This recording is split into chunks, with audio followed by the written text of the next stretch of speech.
안녕하세요 여러분, 수익률 상승에 도움을 드리고 싶은 헬퍼입니다. 금일 진행은 이제 간단한 마감 시황 설명드리고요. 그 다음에 이제 오늘 같은 경우에 뭐 프로그램 매도는 뭐 많이 없었기 때문에 뭐 그냥 설명은 생략하도록 하고요. 그 다음에 이제 업종별로도 뭐 사실 오늘 그렇게 업종별로 뭐 크게 등락률이 크게 다르진 않았기 때문에 이 부분 너무 설명은 생략하도록 하겠습니다. 뭐 그 다음에 이제 코스피 200 선물 그리고 코스닥 관련해서 일중 수급 차트 조금 보여드리도록 하고요. 그 다음에 이제 코스피랑 S&P에 대해서 좀 장기 파동과 단기 파동을 이제 엘리어트 파동 이론이랑 일목균형표로 좀 설명드리고, 그 다음에 이제 코스피 안에 있는 내재 변동성 V 코스피와 뭐 니케이, 유로스톡스, 항생, 뭐 상해 종합, 이제 각권 지수 좀 간단하게 살펴보고, 그 다음에 이제 달러 인덱스랑 뭐 달러 원, 그리고 이제 WTI, 그리고 이제 금, 그리고 이제 국고채 10년, 미국채 10년 좀 금리 추이들 좀 살펴보도록 하겠습니다. 그 다음에는 뭐 개별적으로 이제 보유하고 있는 이제 키스코 종목 좀 차트 보여드리도록 하고요. 그 다음에 이제 LG전자도 좀 보여드리고, 오늘 그리고 그냥 제일제당이랑 제가 효성화학도 그냥 매수를 해버렸습니다. 좀 고민을 하다가 그냥 일단 좀 손절 구간을 정한 다음에 일단 매수를 했는데, 뭐 그 부분 좀 간단하게 설명드리고, 뭐 그 다음에 이제 GS도 한번 좀 간단하게 보여드리도록 하고요. GS는 제가 아직 가지고 있지는 않지만 원래 이제 보유하고 있다가 좀 팔았었는데요. 좀 설명드리고, 그 다음에는 이제 오늘 그럼 일단 뭐 코스피 누적 수급 차트 보여드리고요. 이제 그 다음 이제 오늘 수요일이다 보니까 뭐 SK 하이닉스, 네이버, 그리고 이제 뭐 KT, 페이스북에 대해서 좀 설명드리도록 하겠습니다. 이제 국내 쪽 종목 같은 경우에는 이제 좀 상대가치 평가, 절대가치 평가로도 보여드리고요. 그 다음에 이제 상대가치 평가랑 뭐 차트랑 같이 보도록 하겠습니다. 그 다음에 이제 코스피 관련해서 좀 밸류에이션 지표인 일드갭이랑 이제 페드 모형 S&P랑 같이 좀 살펴보도록 하고요. 그 다음에는 이제 S&P랑 코스피에 대해서 이제 M2 통화량 지표로 이제 나눈 수치 조금 살펴보도록 하겠습니다. 그 다음엔 이제 코스피랑 이제 코스닥 관련해서 이제 신용 잔고도 이제 설명하면서 마지막으로 마치도록 하고요. 그리고 뭐 좀 뭐 이슈가 있었던 게 뭐 사실 마감 시향하기 전에 일단 뭐 계속 연준에서 주택 가격이 계속 상승하고 있다 보니까 좀 MBS는 조금 이제 양쪽 완화 하는 거를 줄여야 되지 않냐라는 일단 좀 언급이 나오고 있긴 하고요. 뭐 아마 뭐 좀 8월 그때 잭슨 홀에 그 부분도 좀 얘기가 더 구체화돼서 나오지 않을까라고 생각은 합니다. 뭐 좀 시간이 되면 좀 뒤에 설명드리도록 하고요. 그 다음에 이제 오늘 뭐 코스피 같은 경우에는 한 0.3% 상승을 하였고요. 코스닥은 한 0.7% 정도 상승을 하였습니다. 이 검은 색깔 선이 코스피 200 차트고요. 이 파란 색깔하고 빨간색 영역이 이제 빨간색은 프로그램 순매수 구간, 이제 파란색은 순매도 구간인데, 뭐 오늘은 뭐 크게 뭐 아주 뭐 좀 비슷하게 흘러가진 않았고요. 뭐 결국은 좀 프로그램 매도로 마감은 하였습니다. 뭐 그냥 간단하게만 보시면 뭐 프로그램 매도 금액 자체가 워낙 미미했기 때문에 뭐 사실 영향은 크지 않았다고 생각이 되고요. 오늘 같은 경우 이제 외국인 사실 현물 움직임이랑도 사실 증시가 상당히 좀 유사하게 흘러갔었고요. 코스피 수급 보시면 오늘 외국인이 한 70억 정도 매수를 했는데, 뭐 장중에 사실 조금 거의 한 5천억 정도까지 매수를 하다가 보시면은 5천억이 아니죠. 한 900억 정도? 제가 선물이랑 착각했네요. 이제 한 900억 정도까지 매수를 하다가 막판에 조금 약간 매도를 하면서 한 70억 정도 매수가 있었고요. 개인 같은 경우에는 뭐 매도를 좀 많이 하다가 막판에 이제 310억으로 좀 되돌렸습니다. 기관 같은 경우에는 마이너스 한 500억 정도 매도를 했었고요. 뭐 선물 같은 경우가 뭐 장중에 거의 외국인이 한 5천억 정도까지 매수를 하다가 뭐 막판에 조금 매도하면서 한 3,600억 매수로 마감이 됐고요. 개인은 한 2,500억 매도, 기관이 한 1,000억 정도 매도가 있었습니다.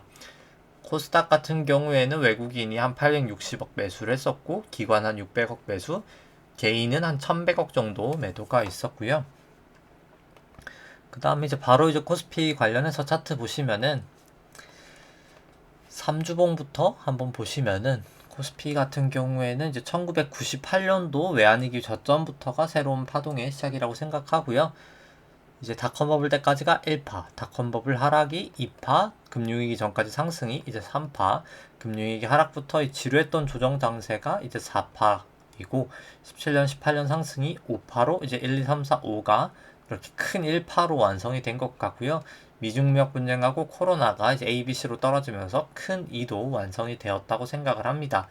현재 지금 올라가고 있는 파동은 이제 3파의 1파라고 생각이 되고요. 여기 이제 저점하고 여기 저점을 그어서 이렇게 채널링을 해 봤을 때 아마도 뭐 거의 이 부근 좀 닿는 좀 넘고 나서 넘었다가 하회하면 조금 하락할 확률이 높지 않을까라고 생각을 해 봅니다. 그 다음 이제 일봉을 한번 보시면은 이제 여기까지가 그럼 이제 3파, 1파, 1파, 여기가 2파, 여기가 3파, 여기가 4파일 것 같고요. 마지막 5파에 대해서 여기가 그럼 1파, 여기가 2파, 여기가 3파, 여기가 4파, 그 다음에 이제 5파에 대해서 5파에 1파, 2파, 3파, 4파, 5파 해서 여기가 1파가 된 것 같고요. 여기가 2파고 여기가 이제 5파, 마지막 5파에 이제 3파에 어딘가를 가고 있지 않나라고 생각을 합니다. 그 다음에 이제 일목균형표 일단 괴선으로 봤을 때는 뭐 아직까지 전환선 기준선 다 위에 있고요. 9일 26일 프랭스팬도 뭐 다 호전되어 있기 때문에 일단 뭐 추세상으로는 여전히 아직까지 상승 추세다라고 생각을 하고요. 뭐 변화일상으로도 이제 원래 이제 여기까지가 65 변화일이 나왔었고요. 65 변화일 나오면서 뭐 여기에 사실 되게 22 대등 수치도 나오고 33 대등 수치도 나왔었고 해서 좀 약간 여기서 되돌릴 확률이 높지 않았을까라고 했는데 그냥 오히려 여기가 그냥 5파의 시작을 그냥 알리는 어떻게 보면 변화일이지 않았나 라고 생각을 하고요. 뭐 그렇기 때문에 아마도 이제 다음에 이제 조금 변곡이 될 위치는 76주이지 않을까 라고 생각을 합니다. 76주면 거의 한 8월 25일 정도 되는데 뭐 그 언저리 쪽에 변화가 좀 있지 않을까 싶고요. 이제 여기 고점하고 봤을 때도 딱 33 기본 수치랑도 맞아서 뭐 좀 그 가능성이 높지 않을까라고는 일단 아직까지는 보고 있습니다. 그 다음에 이제 분봉으로 한번 보시면은 일단 오늘 같은 경우에는 뭐 좀 30분봉으로 좀 저 같은 경우에 많이 봤었는데요. 30분봉으로 봤을 때 일단 뭐 30분봉보다 한 120분봉으로 봤을 때는 이제 여기 바닥이라고 쳤을 때 4파 저점이라고 쳤을 때 여기가 1파, 2파, 3파, 4파, 5파 그냥 이제 여기까지 그냥 1파라고 생각을 하고 그냥 여기가 그럼 이제 2파 조정이고 여기가 이제 3파의 어딘가 라고 했을 때 지금 3파의 어딘가를 좀 살펴보면은 일단 여기 구름대 하단 부근에서 오늘 같은 경우에 이제 어제 오늘 같은 경우에 여기 확실하게 깨진 않더라고요. 깨진 않고 구름대를 이렇게 넘었다가 이제 막판에 사실 구름대로 다시 들어왔고요. 뭐 그렇기 때문에 여기 구름대를 이제 이탈하느냐, 내일 이제 다시 구름대를 위로 이탈을 하냐가 뭐 사실 상당히 중요할 것 같기는 합니다. 뭐 사실 지금 같은 경우에 파동이 막 그렇게 좀 잘 읽히고 그런 상황은 아니기 때문에 일단 여기가 그냥 A, B, C일지 아니면 여기가 그냥 A, B, C가 끝나고 여기가 새로운 상승 파동일지는 솔직히 조금 애매한 감은 있고요. 그래서 이럴 땐 그냥 추세를 따라가는 게 맞지 않을까 싶습니다. 넘어가면 그냥 위로 넘어가서 여기 전고점을 넘어가면은 이제 상방으로 보는 게 더 맞을 것 같고요. 만약에 저 구름대를 좀 하회하면 좀 C일 확률이 더 높지 않나 라고 생각을 합니다. 뭐 구름대도 넘고 사실 여기 저점을 넘어가면 뭐 더 C일 확률이 높다고 생각을 하고요.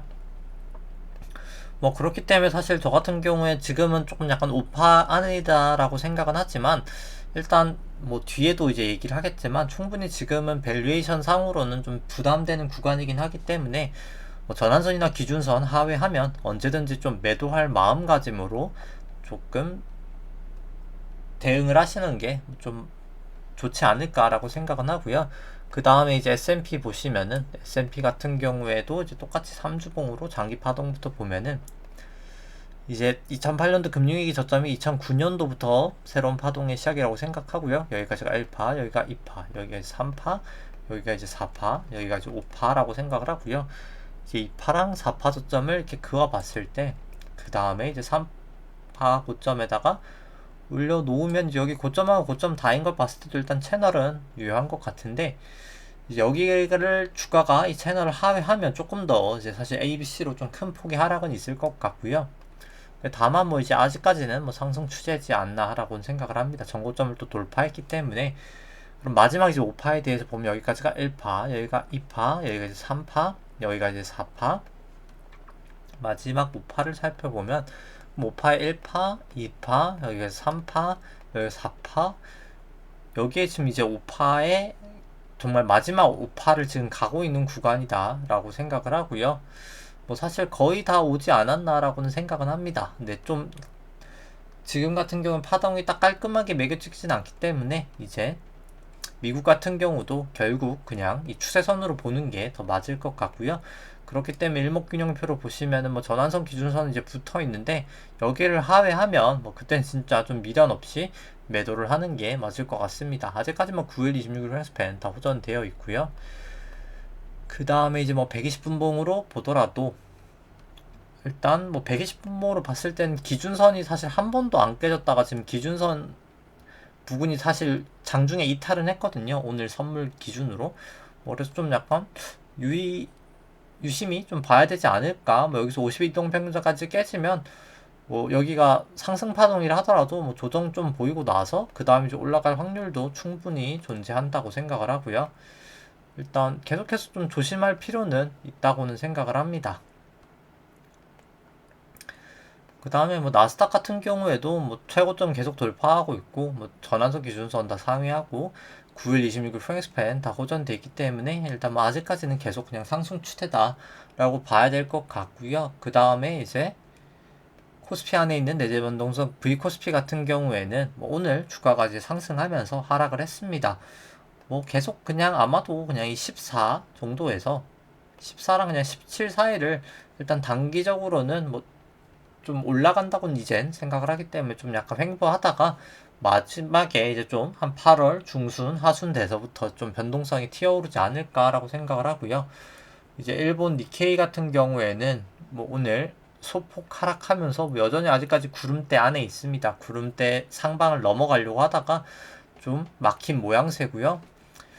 뭐 아직까지 뭐 전환선 기준선 위에는 있지만 일단 구름대 아니기 때문에 아주 좋다고는 말할 수 없을 것 같고 이제 뭐 기준선을 하회하고 또 구름대까지 이탈을 하단으로 해버리면 좀 위험하지 않나라고는 생각을 하는데 이제 구름대를 위로 벗기냐 아래로 벗기냐가 뭐 관건일 것 같습니다. 그 다음에 이제 유로스톡스 같은 경우 오늘 뭐 지금 많이 빠지다가 1.45까지 빠지다가 일단 0.9 정도 마이너스까지는 회복을 했는데 여기도 똑같이 이제 일봉상 여기는 지금 기준선 전환선을 다 깨버렸고요. 이제 26일 횡스팬만 깨지는 게 남아 있는데 뭐 일단 이럴 때는 그냥 매도하고 솔직히 좀 지켜보는 게 맞지 않을까라고 생각을 합니다. 아니면 그냥 50일 이동평균선에서 지지를 보였기 때문에 50일 이동평균선이 뭐 종가 기준으로 깨져버리면 뭐 그때 매도하겠다 뭐 이런 식으로도 될 것 같고요. 뭐 이제 각자의 기준에 따라서 좀 기계적으로 매도를 할 때는 하는 게 필요하지 않을까 생각을 하고요. 항생 같은 경우에는 오늘 하락하면서 뭐 전환선 기준선 부근까지 일단 하락을 했고요. 내일이라도 좀 하회를 하면 좀 파는 게 좀 조심하시는 게 26일 횡스팬도 역전이 돼버리기 때문에 내일 빠져버린다면 좀 조심하시는 게 필요할 것 같고요. 뭐 더군다나 이 구름대까지 하회하면 뭐 그땐 좀 미련 없이 매도하시는 게 좋지 않을까 생각을 합니다. 상해 종합 같은 경우에는 0.5 정도 상승을 하면서 마감을 했었고요. 뭐 일단 26일도 호전이 되고 근데 다만 일단 뭐 전환선 기준선 좀 역전된 게 조금 부담이긴 하지만 일단 뭐 아직까지는 추세는 좀 상승 추세다라고는 생각을 하고요. 대만 뭐 가공 같은 경우 오늘 상승하면서 또 장중 최고치 종가 기준으로도 뭐 최고치를 기록을 하였습니다. 일단 볼린저를 이렇게 타고 올라갈 수 있지 않을까 이렇게 됐을 때는 이제 오히려 대만은 이제 조금 약간 더 긍정적으로 보이는 게 사실인 것 같고요. 뭐 볼린저를 이탈만 하지 않는다면 그냥 쭉 따라가는 게 맞지 않을까라고 생각을 합니다. 뭐 달러 인덱스 같은 경우에는 일단 전환선 타고 계속 올라가고 있기 때문에 여전히 상승 추세라고 보는 게 맞을 것 같고요. 달러원 같은 경우에는 아무래도 이제 우리나라 기준금리 인상이 더 가파르지 않을까? 좀 초에는, 좀 단기적으로는 뭐 그렇게 좀 많이 보고 있기 때문에 좀 힘을 달러 인덱스에 비해서는 좀 못 쓰고 있기는 합니다. 전환선은 이제 하회를 한 것 같고요. 하회를 하였고요. 근데 다만 뭐 중기적으로야 결국 이제 뭐 달러 인덱스랑은 뭐 유사하게 흘러가지 않을까라고는 생각을 하지만 일단 지금은 이제 기준선이랑 이 구름대에서 반등을 할지 말지가 관건일 것 같고요. 뭐 WTI 같은 경우에는 일단 뭐 전환선 위에는 계속 있기 때문에 아직까지는 그냥 상승 추세다라고 할 수 있지만 MACD나 RSI는 조금 과열 신호를 보이고 있는 것도 사실이고요. 금 같은 경우에는 이제 실질금리 쪽 관련된 부담이 계속 있기 때문에 좀 하락을 하였습니다. 좀 단기적으로는 좀 더 하락할 것 같고요. 뭐 중기적으로는 결국 지급준비금 풀리면서 뭐 저는 이제 그때 원자재발 인플레이션이 아니라 지급준비금이 풀리면 그때 이제 진짜 수요견인 진짜 인플레이션이 그때 조금 발생하지 않을까. 결국 뭐 단기적으로는 조금 부정적이고 중장기적으로 좀 긍정적으로 보고 있고요. 금은 국고채 10년물 같은 경우에는 전환 이제 기준선을 넘었다가 구름대도 넘고 다시 하회를 하였습니다. 뭐 그래서 일단 뭐 구름대를 위로 이탈할지 밑으로 이탈할지 조금 더 봐야 될 것 같기는 합니다. 일단 뭐 아직까지는 좀 추세가 애매하다라고 밖에는 보이지 않고요. 국고채 이제 미국채 10년물 같은 경우에는 일단 확실히 이제 기준선을 넘지는 못하고 이제 거의 뭐 전환선 부근에서 지지를 하고 있는데 뭐 일단 지금 당장은 막 그렇게 상승 추세라고 보기에는 조금 어려운 것 같습니다. 일단 기준선이라도 종가 기준으로 조금 상회를 하는 게 더 긍정적인 모습이 될 것 같고요. 그 다음에 뭐 키스코홀딩스 같은 경우에는 오늘 뭐 마이너스 4%까지 갔다가 종가 기준으로 한 마이너스 3% 정도 갔었습니다. 뭐 좀 특이한 점은 거래량이 요즘에 계속 조금 늘고 있다는 것이고요. 오늘도 거래량이 뭐 한 4만 7천 주 정도면 키스코 치고는 사실 상당히 많은 거고요. 뭐 일단 뭐 계속해서 유비스 쪽에서 사주고 있긴 하지만 뭐 계속해서 좀 대량 물량을 던지는 쪽이 있는 것 같기는 합니다. 뭐 좀 악성 물량이 계속 나오기 전까지는 뭐 좀 이런 현상은 계속 될 수 있을 것 같은데 일단 뭐 아직까지는 계속 기준선 위에 있기 때문에 뭐 크게 추세상은 문제가 없을 거라고 생각을 하고요. 뭐 2분기 실적도 뭐 철근 스프레드 감안했을 때는 뭐 상당히 좋을 것으로 예상이 되기 때문에 뭐 저는 이제 뭐 특별하게는 뭐 지금은 뭐 그냥 걱정 없이 일단 들고 가고 있는 상황입니다. 그 다음에는 뭐 LG전자 같은 경우에는 제가 이제 구름대 돌파하면서 이제 기준선 구름대 돌파하면서 일단 매수를 해놨었었는데 일단 뭐 지금 오늘 뭐 상승은 했지만은 일단 뭐 조금 더 지켜봐야 될 것 같기는 하고요. 만약에 이 종목 같은 경우에 이제 기준선이나 그냥 구름대 하회하면 뭐 그때 좀 미련 없이 매도를 하려고 하고 있습니다. 뭐 일단 7월 1일 날 이제 뭐 LG 마그나 합작법인 이제 설립이 되는데 뭐 결국 뭐 동사의 가장 큰 모멘텀이 이제 애플카의 발표일 것 같고요. 뭐 그 부분은 뭐 사실 예측은 할 수 없는 이벤트긴 하나 뭐 애플카 이슈가 꼭 아니더라도 뭐 지금 LG전자 실적이 상당히 좋기 때문에 LG전자 뭐 실적 전망치 이렇게 감안을 했을 때 실제로 뭐 현재 주가 한 16만 원 정도 되는데요. 뭐 내재 가치상으로는 뭐 거의 한 31만 원까지도 갈 수 있지 않나라고는 생각을 합니다. 뭐 그렇기 때문에 일단 뭐 좀 보유하고 있고요. 현재 그 다음에는 이제 뭐 제일제당 같은 경우에도 이제 뭐 오늘 좀 매수를 했었는데 뭐 사실 오늘 좀 장중에 오르다가 한 3% 오르다가 0.4 정도로 마감은 했고요. 뭐 사실 완벽하게 차트가 아주 좋다고는 할 수는 없는 것 같습니다. 왜냐면 이제 기준선을 넘지는 못했고요. 전환선 위에만 있는데 뭐 개인적으로는 전환선 깨지면 뭐 그때 조금 매도를 할까라고 일단 지금 생각은 하고 있고요. 일단 26일 후행스팬도 뭐 역전은 되어 있어가지고 이 부분은 조금 부정적인 것 같고요. 기준선이랑 26일 후행스팬이 이제 조금 아직까지는 추세가 확실하진 않은 건 단점이고 MACD가 이제 뭐 매수 시그널이나 뭐 전환선이나 구름대 위에 있다는 건 뭐 좀 장점인 것 같은데 일단 뭐 그래서 좀 약간 단기적으로 부정적인 모습을 보이면 매도를 할 생각이고요. 일단 지금은 매수를 한 상황입니다. 뭐 제일제당 같은 경우에도 뭐 충분히 회사는 좋은 회사라고 생각을 하고요. 실적 대비해서.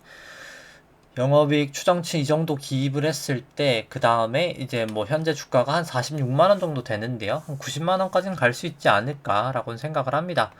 뭐 LG전자나 제일제당이나 뭐 저는 그냥 다 우선주로, 일단 우선주랑 괴리율이 상당히 크기 때문에 우선주로 일단 매입을 해놨고요.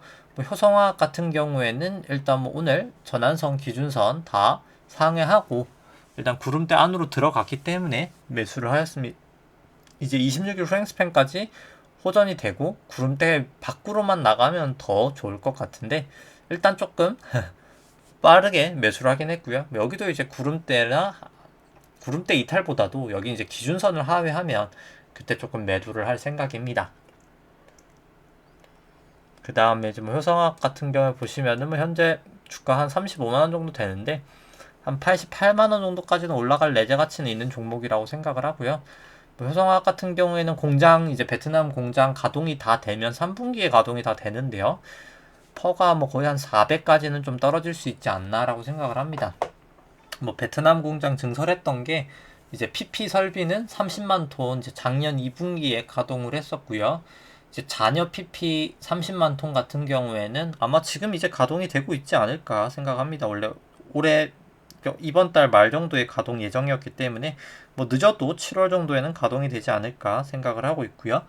그 다음에 이제 가장 중요한 설비가 이제 PP도 중요하지만 둘 다 중요하긴 한데요. 이제 사실 이게 수직 계열이라 가지고 이제 뭐 이게 PP가 두 가지 방식이 있는데 그냥 효성화학 방식을 그냥 간단하게만 설명드리면은 이제 LPG 있잖아요. LPG 우리 뭐 가스통 들고 다니는 LPG를 이게 PDH라는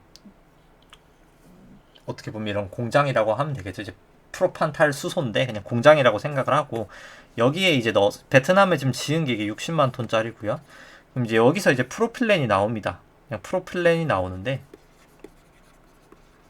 이 프로필렌으로 이제 PP를 만드는 거고요. 결국 이 PP 공장의 원료가 이제 프로필렌이고 그러기 위해서는 지금 PDH 공장이 필요한데 이제 베트남 공장이 이제 이번 달에 다 지어진다고 했는데 그럼 이제 60만 톤이 총 되는 건데 지금 프로필렌을 공급을 못 하는 거거든요. 이제 지금 3분기에 이 PDH 공장이 다 지어지기 때문에 그렇기 때문에 지금은 다 프로필렌을 외부에서 다 사와야 되는데 이제 가까운 동남아에는 이 프로필렌을 사올 데가 없어서 좀 멀리서 사오고 있거든요. 뭐 그렇기 때문에 베트남 공장이 2분기까지는 실적이 좀 안 나올 것 같은데 뭐 결국 이 3분기에 PDH 여기 공장이 60만 톤 다 나오면은 뭐 그때 좀 제대로 된 실적이 나올 것 같고요.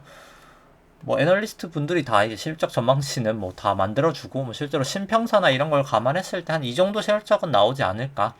뭐 영업이익이 올해는 한 2,700억, 한 2,800억 사이, 뭐 내년에 한 3,800억 정도 나온다고 보고요. 뭐 그러면 이제 퍼도 한 4배 정도 수준까지는 내려가지 않을까 생각합니다. 그러니까 뭐 실적은 2분기보다도 일단 3분기가 더 좋지 않을까. PDH 완공되고 그리고 확실하게 전부 다 반영되는 뭐 4분기가 가장 좋지 않을까라고는 생각을 하고 있습니다.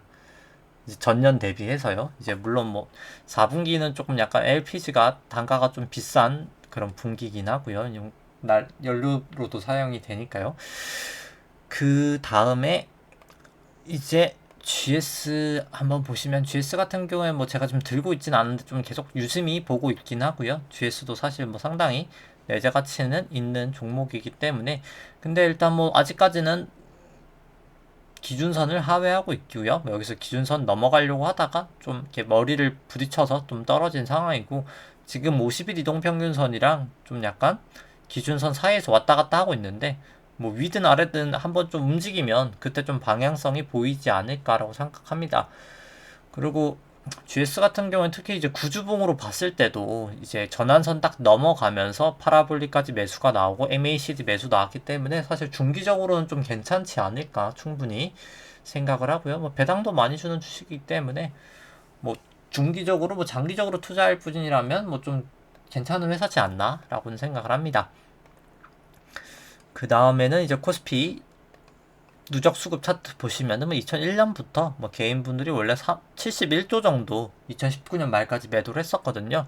근데 지금 현재 순매수가 32조까지 돌렸으니까 결국 103조네요. 103조 정도를 정말 1년 6개월 만에 뭐 어마어마하게 많이 매수를 하였습니다. 개인이 이제 어마어마하게 매수를 했는데 뭐 사실 수급은 이렇게 뭐 개인만 사는 수급은 뭐 저는 좀 좋진 않다고 생각하고요. 외국인은 계속해서 선물로 대응을 해왔기 때문에 뭐 사실 번 거는 외국인이 더 많고 결국에 이제 증시가 떨어졌을 때 개인의 손해가 더 큰 상황이 나오지 않을까라고는 보고 있습니다. 그 다음에 이제 오늘 하는 종목 SK하이닉스, 네이버, KT, 페이스북 보시면은 일단 절대가치 평가로 SK하이닉스부터 보면은 SK하이닉스 현재 주가 한 12만 7천 원 정도 되고요. 할인율 7.66%, 연구 성장률 3%로 설정을 하고 뭐 이거 같은 경우 이제 인텔 인수자금 반영한 수치고요. 뭐 영구적인 뭐 캐펙스는 한 14조 정도 설정을 하였고요. 뭐 영업이익 영구적으로는 저는 좀 한 13조 정도 설정을 했었고 20년, 23년부터는 뭐 이 정도 16조, 23년까지는 16조까지 뭐 설정을 했을 때 뭐 거의 이제 애널리스트 전망치를 2023년까지는 사용을 하고요. 그렇게 했을 때 뭐 한 24만 원, 내재 가치는 24만 원 정도까지 올라갈 수 있는 주식이다라고 보여지고요. 한 91% 정도 상승 여력은 있는 것으로 판단은 됩니다. 다만 이제 뭐 상대 가치 평가로 봤을 때는 일단 뭐 이 파란 색깔 선이 이제 주가 차트고요. 연두 색깔이 이제 상대 가치 평가, 이제 주식 안에 있는 기대 수익률이라고 보시면 되는데요. 뭐 높을 때 주식이 저평가, 주가가 싸다. 그리고 이제 낮을 때 주식이 고평가라고 생각하시면 되는데 뭐 지금은 이제 저평가라기보단 고평가 구간에 왔다라고 보여집니다. 뭐 PBR로 보더라도 뭐 PBR이 이제 좀 낮은 수준은 아닌 것 같기는 하고요. 좀 뭐 엄청 과거 대비해서 엄청 비싸다까지는 아니지만 이제 밸류에이션 부담은 좀 충분히 있는 구간이다라고는 생각이 됩니다. 그 다음에 이제 뭐 차트 보시면은 SK하이닉스 같은 경우에는 뭐 오늘 좀 상승을 하였고요. 오늘 뭐 한 2% 정도 상승을 하였고 뭐 일단 아직까지는 전환선 기준선 다 넘어가 있고 뭐 9일 26일 횡스팬 뭐 다 호전돼 있기 때문에 구름대 안에 있다는 것 빼고는 뭐 크게 문제는 없는 것 같고요. 뭐 구름대만 이탈하면 뭐 조금 더 상승 추세를 볼 수 있지 않을까라고 생각을 합니다. 근데 다만 뭐 이런 종목들은 다 이제 구름대를 이제 기준선하고 구름대 깨버리면 뭐 그때는 조금 미련 없이 매도를 해야 될 것 같고요. 그 다음에는 이제 네이버 한번 보시면은 뭐 계속 요즘 핫한 게 이제 네이버랑 카카오인데요. 뭐 네이버 보시면은 현재 주가 40, 한 1만 7천 원 정도 되고 할인율 7.66%, 연구 성장률 3%로 설정을 했었고요.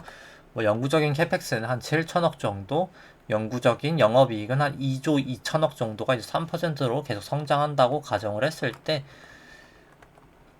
이렇게 설정을 했을 때는 목표 주가가 20만원 정도기 때문에 거의 반토막 마이너스 50% 정도는 나야 된다라고 생각을 하고요.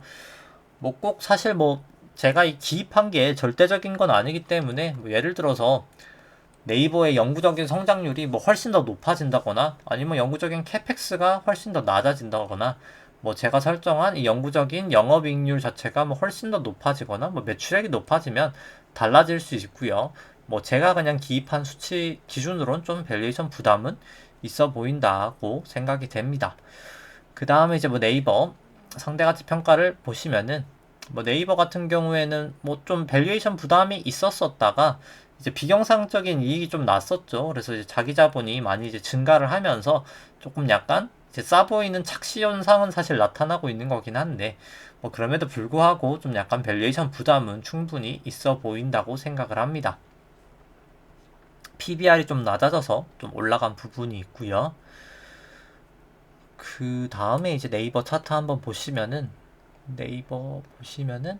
뭐 네이버 뭐 아직 차트 상으로는 뭐 아직까지는 뭐 전환선 기준선 다 위에 있고 뭐 9일 26일 후행스팬 뭐 다 호전돼 있기 때문에 이제 크게 문제는 없다고 생각합니다. 뭐 여기 이제 RSI 70 넘었다가 좀 하회하면서 하락은 했지만 뭐 사실 매도를 했다고 치면은 이제 그냥 제가 들고 있었다면 그냥 예를 들어서 여기 볼린저 이렇게 이탈하면 그때 조금 매도는 했을 것 같고요. 그리고 사실 이렇게 꼬리 모양 나는 것도 그렇게 좋은 건 아닌데 완벽하게 사실 다 잡을 수는 없으니까 그냥 볼린저 이렇게 이탈하면 뭐 조금 수익 실현하고 이렇게 크게 올랐다가 크게 올랐다가 이게 벗어날 때는 좀 수익 실현하고 그 다음에 뭐 전환선 깨질 때 그냥 전 일부 매도하고 그냥 지금은 그냥 가만히 있을 것 같긴 합니다. 뭐 그럴 것 같긴 하고요. 근데 뭐 다시 올라섰으니까 뭐 사실 재매수도 가능한 구간이긴 한데 뭐 저는 조금 밸류에이션 부담은 있어 보인다라고는 생각은 하지만 일단 뭐 추세는 아직까지는 문제는 없다라고 보여지고요. 뭐 3주봉으로 봤을 때도 뭐 아직까지는 크게 추세상 문제는 없어 보입니다. 뭐 주봉상으로도 마찬가지고요. 그 다음에 뭐 KT 같은 경우에 이제 어제 뭐 제가 개인적으로 좀 괜찮아 보인다라고 말했던 종목이고요. 뭐 실제로 좀 통신사 쪽은 제가 항상 관심 있게 봤었는데 뭐 일단 매수는 안 했었는데 좀 KT가 그중에 제일 좋아 보이긴 하더라고요. 현재 주가 한 3만 1,000원 정도 되는데 한 뭐 거의 2,000원 정도 되네요. 할인율 한 7.66% 되고 여기도 연구 성장률 한 3% 설정하고 영구적인 캐펙스 한 3조 정도 들어가고 그 다음에 이제 영업이익 같은 경우에는 한 1조 5천억 정도 영구적으로 난다고 가정을 했을 때 뭐 내재 가치는 거의 뭐 240%, 250% 정도 올라갈 수도 있는 종목이라고 생각을 합니다. 현재 주가 대비해서 뭐 많이 올라간다. 그리고 11만 원까지 올라갈 내재 가치는 조금 있다 보인다고 생각을 하고요. 내재 가치상으로 뭐 충분히 좋은 종목이라고 생각을 하고 절대 가치상으로 봤을 아니 상대 가치 평가로 봤을 때는 이 기대 수익률도 내려가면서 사실 주가도 이렇게 내려갔었는데 뭐 가장 큰 원인이 이렇게 ROE가 많이 내려갔었습니다. ROE 이렇게 많이 내려갔었는데 뭐 지금 이제 ROE도 개선되고 이제 자본이 축적된 게 워낙 많기 때문에 뭐 저는 좀 약간 이제는 조금 밸류에이션 부담이 좀 많이 덜해진 게 아닌가. ROE가 이렇게 사실 낮은 것도 지금은 이제 좀 자본이 과잉 축적된 영향이 있어서 뭐 결국엔 조금 약간 주주환원 정책이 더욱더 강력하게 나오지 않을까 생각하고 뭐 여러 가지 5G나 뭐 여러 가지 사실 중장기적으로도 업종 자체가 좋은 업종이기 때문에 뭐 저는 뭐 중기적으로 보시고 뭐 노후 준비하는 투자로서는 뭐 상당히 좋은 종목이지 않나 라고 생각을 합니다. 뭐 제일제당도 그렇고 뭐 이런 KT도 그렇고 그런 데 있어서는 뭐 매우 좋은 종목이라고 생각을 하고요. 그 다음에 이제 KT 차트 보시면은 KT 같은 경우에 다만 일단 뭐 일봉상으로는 뭐 전환선, 기준선 다 하회하고 있고 뭐 9일 26일 다 역전이 돼버렸고요. 근데 다만 뭐 RSI나 이제 MACD가 뭐 거의 과매도 구간 신호를 좀 보이고 있어서 뭐 기술적 반등이 좀 있을 수 있는 구간이진 않나라고는 생각을 하지만 뭐 굳이 떨어지는 칼날을 잡을 필요는 없고 좀 반등하면서 뭐 전환선이나 기준선 좀 상회할 때 아니면 뭐 MACD라도 뭐 매수 시그널 나타날 때 뭐 그때 좀 매수하는 게 더 낫지 않을까라고 생각을 합니다. 뭐 3주봉으로 보더라도 일단 구름대를 이탈을 했는데 이탈하고 이제 볼린저 밴드 조금 약간 애매한 구간까지 와서 RSI도 조금 약간 매도 시그널 보내고 있어서 일단 제가 좀 지켜만 보고 있긴 하고요. 물론 뭐 추세가 좋아서 계속 갈 수도 있겠지만은 뭐 주봉상 MACD나 RSI도 좀 과열권이긴 하고 해서 뭐 이 전환선이나 주봉상으로 전환선이나 기준선 좀 딛고 가지 않을까라고는 일단 뭐 보고 있는데 뭐 좀 지켜봐야 될 것 같긴 합니다. 아직은 좀 추세가 위기는 한데 이 조정이 어디까지일지는 조금 애매하기 때문에 지켜봐야 될 것 같고요. 뭐 페이스북 같은 경우에는 뭐 이제 반독점법 이제 인스타그램이랑 그 왓츠앱 좀 팔아라 했던 게 일단 조금 판사분이 이제 좀 기각을 하면서 좀 많이 상승을 했었습니다. 뭐 한 4% 정도 상승을 했었고요. 뭐 일단 아직까지는 뭐 다 전환선 기준선 상회하고 있고 9일, 26일 후행스팬 뭐 다 호전되어 있기 때문에 뭐 일단 계속해서 페이스북도 뭐 상승 추세라고 생각이 되고요. 일단 뭐 볼린저 밴드까지 닿여 있긴 한데 뭐 좀 그래도 아직까지 뭐 추세상으로는 큰 문제는 없는 것으로는 생각이 됩니다. 그 다음에는 이제 코스피 좀 밸류에이션 차트 보시면은 이 파란색이 코스피고요. 이 빨간색이 이제 코스피 안에 있는 기대 수익률을 이제 국고채 10년 금리로 나눈 수치입니다. 이제 주식 수익률을 채권 수익률로 차감한 수익률이고요. 높을 때 저평가, 낮을 때 이제 주식이 고평가라고 보시면 되는데 뭐 조금 PBR이 이제 내려가면서 좀 반등은 하고 있지만은 뭐 과거 대비해서 이제 좀 밸류에이션 부담은 충분히 있는 구간이라고 생각을 하고요. 뭐 좀 조심하실 필요는 있다고 생각을 하고 그 다음에 이제 퍼랑 PBR 한번 보여드리면 이제 퍼 같은 경우 이제 트레일링이고요. 1분기 실적 나오면서 조금 하락하고 있는 모양새고요. PBR도 조금 이제 하락은 하고 있습니다. 뭐 그럼에도 불구하고 좀 밸류에이션 부담은 이제 있는 구간이다라고는 생각이 되고요. 그 다음에 이제 S&P랑 코스피랑 같이 돼 있는 거 한번 일찍이 보시면은, 특히나 이제 S&P 같은 경우에 좀 많이 내려와 있기 때문에 코스피 대비해서는 조금 더 밸류에이션 부담은 있어 보인다고 생각을 하고요. 이 수치 같은 경우에는 이제 국고채 10년으로 차감한 게 아니라 나누 수치입니다. 조금 금리에 더 민감한 모형이라고 보시면 되고요. 이제 보통 이제 페드 연방준비은행에서 이제 국가별 밸류에이션 체크를 할 때 이제 많이 사용한다고 해서 이제 페드 모형이라고 합니다. 이 수치 같은 경우에도 이제 뭐 과거 저점까지는 아니지만 뭐 상당히 많이 내려와 있기 때문에 충분히 이제 두 지수 다 국내나 미국이나 밸류에이션 부담은 좀 있어 보인다고 생각을 하고요. 뭐 특히나 이제 S&P 트레일링 퍼 같은 경우에는 45인데 뭐 리딩으로 봤을 때 20 정도 이제 되는데, 뭐 좀 다 이제 높은 수준이고요. 사실 미국 쪽도 리딩으로 보더라도 PBR 같은 경우에 보시면은 뭐 다 컨버블 이후로 뭐 사상 최고치입니다.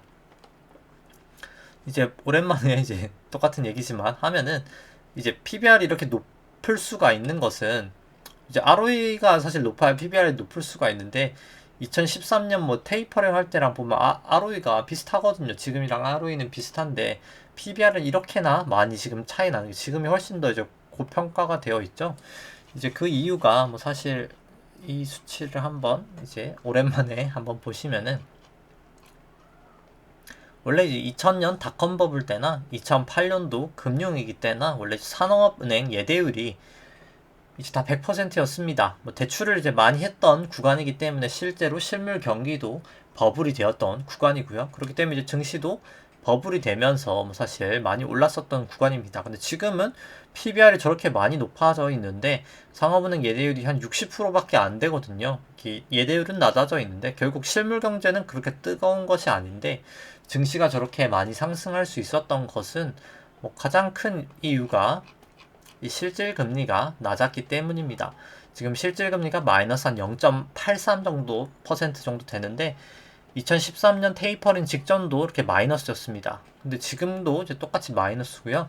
이 실질 금리가 이제 어떤 건지 좀 간단하게 설명을 드리면은, 이제 좀 최근에 얘기를 안 했었다가 이제 다시, 이제 금리라는 거는 이제 명목 금리라는 게 있고요. 이 명목 금리는 이제 실질 금리 더하기 이제 기대 인플레이션입니다. 기대 인플레이션은 보통 이제 BEI라고 하고요. 이걸 이제 리얼 레이트, 진짜 금리, 이제 리얼 레이트라고 하고요. 이제 이거를 뭐 노미널 레이트라고 하는데, 이제 명목 금리라고 하는데, 우리가 그냥 얘기하는 금리들은 뭐 그냥 일반적인 금리는 다 명목 금리다라고 생각하시면 되고요. 근데 실제로 금융시장의 뭐 가장 중요한 금리는 실질 금리긴 합니다. 기대 인플레이션, 어떻게 보면 명목 금리에서 기대 인플레이션을 차감하면 나오는 수치인데요. 뭐 역할이 이제 어떤 건지 그냥 뭐 제가 생각하는 기준으로 한번 생각을 해보면, 이제 꼭 정의가 이건 아니지만 그냥 이해하기 쉽게 생각을 해보면, 이 실질 금리가 아까의 그 할인율이다, 혹은 이제 어떻게 보면 이제 펀딩 레이트라고 해서 우리가 이제 대출을 해서 투자할 때 쓰는 이제 금리다라고 생각하시면 되는데요. 근데 뭐 물론 이제 반문을 주실 것 같습니다. 제가 대출하는 건 뭐 2%인데요, 뭐 3%인데요 할 수 있겠지만, 실제로 실질 금리가 마이너스라는 것 자체가 2%의 대출을 하더라도 자산 인플레이션은 3%, 그러니까 2% 이상이라는 거거든요. 그렇기 때문에 이 구간에서는 사실 대출해서 투자하면 웬만하면, 정말 웬만한 걸 사서는 다 이익이 나는 구간이다 라고 생각하시면 됩니다. 그렇기 때문에 대출해서 투자하기 상당히 좋은 구간, 뭐 이렇게 생각하시면 될 것 같고요. 여기서 이제 대출해서 투자 성공하기 힘든 구간들이라고 생각을 하시면 될 것 같은데, 이 기대 인플레이션 같은 경우 이제 향후 이제 기업 실적의 성장률이랑 뭐 거의 비슷하다고 생각하시면 됩니다. 뭐 그렇기 때문에 과거에는 이제 코로나 이후로 한번 보시면 2000년 중반부터 한번 보시면은 이 기업의 성장률, 기대 인플레이션은 상당히 높아졌고요. 근데 이제 할인율, 우리가 대출해서 투자하는 건 대출해서 투자하기는 상당히 좋은 구간이었기 때문에 사실 주식 투자하기에는 정말 최상의 상황이었었습니다. 기업은 성장하는데 내가 이제 조달하는 금리는 많이 낮아졌으니까 매우 이제 최상의 상황이었었고요. 근데 이제 테이퍼링이 결국 하게 되면 실질금리가 급격하게 플러스로 돌아갈 것이거든요. BI는 조금 이제 내려갈 것이고요. 그렇게 되면 이제 사실 최악의 시나리오로 다시 가는 거죠. 이제 지금 대비해서는 그렇기 때문에 이제 그 상황에서는 좀 저는 증시 조정은 좀 나타나지 않을까라고 생각을 하고 있습니다. 그 다음에 이제 S&P를 M2로 이제 통화량 지표로 나눈 수치는, 그러니까 쉽게 말해서 낮을수록 통화량 대비해서 저평가고 높을수록 통화량 대비해서 증시가 이제 고평가다라고 생각하시면 되는데, 지금은 이제 뭐 닷컴 버블 이후로 뭐 가장 고평가가 되어 있다라고 통화량 수치로도 보실 수가 있고요. S&P는 한국 쪽 같은 경우에도 뭐 닷컴 버블 이후 뭐 금융위기 이후로 뭐 사상 최고치까지는 아니지만 충분히 이제 밸류에이션 부담이 통화량 지수 대비로도 통화량 지표 대비로도 있는 구간이다 라고 생각할 수 있을 것 같습니다. 그렇기 때문에 뭐 종합적으로 생각해 보면 뭐 충분히 이제 밸류에이션 부담은 좀 있는 구간이다 라고 생각을 해보고요. 그리고 오랜만에 이제 볼린저 함 200 한번 보도록 하겠습니다. 뭐 저도 안 봤었는데 한번 볼 겸 해서 생각을 해보면, 원래 이제 볼린저 200이라는 게 좀 어떤 건지 일단 간단하게 설명을 드리면은, 이 보라색깔 선이 이제 볼린저 밴드인데요. 이 볼린저 밴드가 보통 이제 20일을 많이 사용하는데 제가 200일로 좀 늘린 거고요.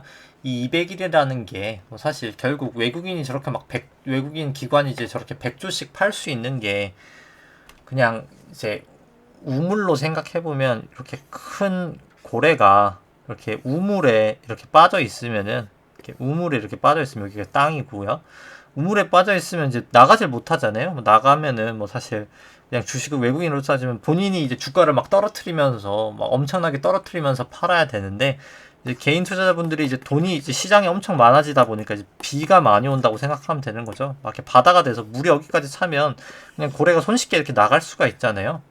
이제 이럴 때를 어떻게 보면 이 볼린저 밴드 200일을 이탈할 때라고 생각을 하시면 될 것 같은데, 뭐 최근에도 있었죠. 최근에도 보시면 여기 연초 막 삼성전자 막 7%씩 오를 때 고래가 이제 유유히 빠져나가는 겁니다. 이렇게 넘었을 때보다 뭐 내려갔을 때 뭐 조금 매도를 한다 이런 구간으로 생각하셔도 될 것 같은데, 일단 이때 좀 나갔을 것 같고, 뭐 지금 같은 경우에 일단 볼린저 밴드도 200을 아직 이탈하진 않아서 뭐 저는 사실 볼린저 밴드 를 좀 넘지 않을까라고는 일단 뭐 지금은 일단 단기적으로는 생각하고 있습니다. 마지막 이제 랠리를 좀 보이지 않을까라고는 뭐 개인적으로 조금 보고 있고요. 근데 뭐 꼭 그게 아니더라도 그냥 추세상 기준선 깨지면 꼭 일단 좀 매도한다는 마음은 가지시고, 일단 뭐 끝까지 가보자라는 마음으로 일단 저는 조금 생각은 하고 있고요. 그 다음에 뭐 S&P도 한번 봐볼까요? S&P도 볼린저 밴드 200으로 한번 보시면은, 뭐 가끔씩 볼린저 밴드는 꼭 120분봉으로도 보면 좀 괜찮긴 하더라고요. 뭐 좀 트레이딩 할 때도 좋고, 뭐 미국 쪽 같은 경우에는 뭐 최근 기준으로 볼린저 밴드 보시면은 이제 뭐 코로나 때도, 코로나 떨어지기 전에도 사실 200일 넘었다가 조금 하락할 때 무너지기도 했었고요. 그 다음에 최근에 뭐 거의 뭐 4월 부근에서 좀 조정 보일 때도 볼린저 200을 닿았다가 무너졌었고, 뭐 지금 같은 경우에는 볼린저 밴드 닿지는 않고 이제 최고점을 쳤기 때문에 뭐 약간 지금은 뭐 조금 여기까지도 갈 수 있지 않나라고는 생각을 합니다. 일단 뭐 갈 수도 있지 않나라고는 보고 있고요. 그 다음에 이제 뭐 120분봉도 한번 보면은 120분봉은 이제 넘어 있네요. 이제는 넘어 있기 때문에 좀 조정을 볼 수도 있지 않는 구간인가 라고도 생각은 드네요. 좀 여기서 깨져 버리면 좀 조심할 필요성은 있는 것 같고요. 뭐 코스피도 한번 120분봉으로 해서 한번 200일 봐볼까요? 네.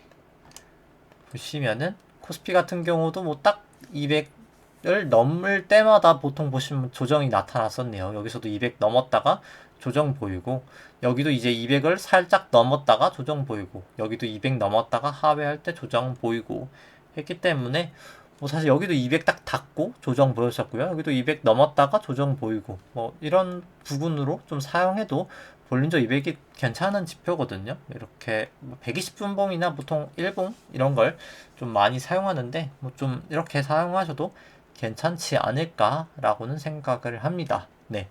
뭐 네. 그렇습니다. 네. 그리고 이제 선물 같은 경우에 지금은 이제 좀 다시 또 플러스로 돌아갔네요.